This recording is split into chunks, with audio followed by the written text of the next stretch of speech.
আসসালামু আলাইকুম গাইস। এটা পার্সিয়ানের বয়স দেড় মাস, এটা 2 মাস। টেনশনে আসলাম এই যে কখনো বাইরে গেলে ক্যাট ফুডগুলা বা মুরগি সিদ্ধ করার টাইম থাকে না, মানে কি খাওয়াবো। পরে বুদ্ধি করে ক্যাট ফিডগুলা পানির মধ্যে একটু ভিজিয়ে দিয়েছি।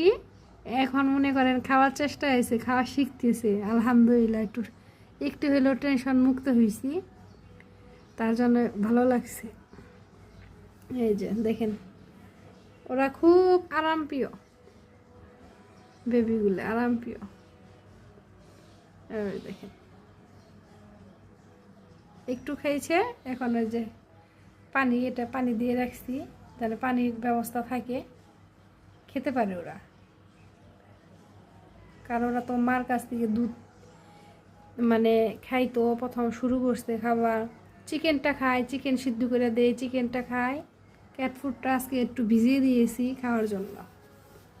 আপনারাও ট্রাই করবেন যদি কারো বাচ্চা থাকে।